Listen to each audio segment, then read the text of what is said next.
হে hello guys, আমি নিকিতা। আমি চলে এসেছি তোমাদের জন্য আরেকটি নতুন ভিডিও নিয়ে। আজকের ভিডিওতে আমি শেয়ার করব দিওয়ালি তো আমাদের এখানে 4-5 দিন ধরে হয়। তো দিওয়ালির পরের দিন আমরা কোথায় গেলাম, কি করলাম, তো সবটাই তোমাদের সাথে শেয়ার করব। চলো ভিডিওটি শুরু করা যাক। তো প্রথমেই দেখতে পাচ্ছ আমি এখানে রেডি হয়ে নিয়েছি। এখন কিন্তু প্রায় 6টা 6:30 বাজে। আর আমার ভাগ্নি আর ভাস্তা চলে এসেছে। বাবা নিয়ে এসেছে ওদেরকে পাশে যে ভূত বাংলা বানিয়েছে ওটা দেখার জন্য। আমরাও তো দেখিনি ভূত বাংলাটা কেমন বানিয়েছে, তাই আমি আমার বর মিলেও বেরিয়ে পড়লাম দেখার জন্য।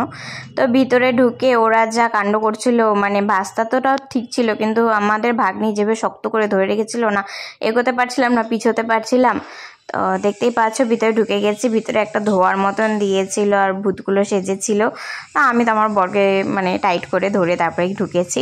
মানে ভয় লাগে না, কিন্তু ওর মানে কেউ যদি গায়ে হাত টাত দেয় এর জন্য আমার জিনিসটা একটু কেমনই জানি লাগে। আর মুখোশগুলো একটু কেমন টাইপের পড়ে না। তো যতটা পেরেছি ততটা তোমাদের সাথে শেয়ার করেছি। এখানে আমি নিজেও ভয় পাচ্ছিলাম, এর জন্য ক্যামেরাটা তো ভালো মতন করে ধরতে পারিনি। তো দেখো এখানে মা কালীর মূর্তি রাখা ছিল সবার শেষে। তো এখন আমরা বেরিয়ে পড়লাম। এখন যাচ্ছি বাড়ির পাশে, যেহেতু আমরা একটু ঘুরেই যাচ্ছি এই সাইড দিয়ে, মানে পিছন দিক দিয়ে আমরা গেছি। অনেকে তো প্যান্ডেলের সাইড দিয়েই বেরিয়ে গেছে। তো যাই হোক, তো দেখো এখন আমরা আবার বাড়িতে যাচ্ছি। আবার সেখান থেকে আবার ভাবলাম যে রেডি হয়েছি যখন, একটু কোথাও ঘুরেই আসি। তো বাবা আবার পকোড়া নিয়ে এসেছিলো, তো পকোড়া খাচ্ছিলাম। আমার তো পকোড়াটা ভালো লাগছিল না, যেহেতু ভেজ পকোড়া ছিল। আর যে দোকান থেকে এনেছিল সেটা তো বিহারিদের দোকান, তো ওদের যেহেতু ছট পুজো তাই নিরামিষ। যাই হোক, তো খেয়েটে বাবারা ওদিক দিয়ে বেরিয়ে গেল আর আমরা এদিক দিয়ে বেরিয়ে গেলাম সাগরদিঘির উদ্দেশ্যে। তো যেতে যেতে গোলবাগানেরটা ফার্স্টে দেখে নিলাম। গোলবাগানের ঠাকুর দেখা হয়নি, এখানে বড় করে পুজো করেছে। তোমরা দেখো খুব সুন্দর ডেকোরেশন করেছে। গোলবাগানে ঢুকে এরকম মানে এখানে ডেকোরেশন দেখে থেকে তারপরে আমরা আবার যাব সাগরদিঘি পাড়ে।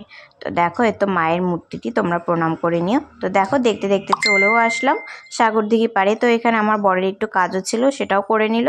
আর এখানে কিছুক্ষণ টাইম স্পেন্ড করে তারপরে তো দেখো এখন ফুচকা খাওয়ার জন্য চলে এসেছি। বাটি হাতে দাঁড়িয়ে আছি, এখানে ফুচকা কাকু সব কিছু বানাচ্ছে, তারপরে খাবো। আর তোমাদের তো বলতে ভুলেই গিয়েছিলাম, কালী পুজোর দিন মানে দিওয়ালির দিন কিন্তু আমাদের বিয়ের 8 মাস কমপ্লিট হয়েছিল। তো প্রত্যেক মাসে আমরা একটা করে পেস্ট্রি কাট করি। বড় কেক আনি না, যেহেতু দুজনেই খাই। তো সেদিনও নিয়েছিলাম, কিন্তু বাড়িতে রেখে চলে এসেছি, ভুলে গেছি। আর তারপরের দিনও বোম ফাটানো ঘোরাফেরার জন্য ভুলে গেছি।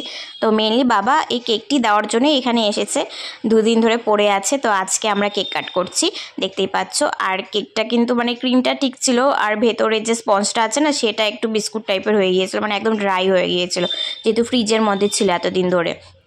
যাই হোক, তো কেক টেক কাট করে নিলাম। তারপরে বাইরে দেখলাম বিসর্জনে অনেকেই যাচ্ছে, আমাদের বাড়ির সামনে দিয়েই যায়, যেহেতু সামনেই ঘাট। তো দাঁড়িয়ে উপর থেকে দেখছিলাম। তো আজকের জন্য ভিডিওটি এতটুকুই, দেখা হচ্ছে খুব তাড়াতাড়ি পরের একটি ভিডিওতে।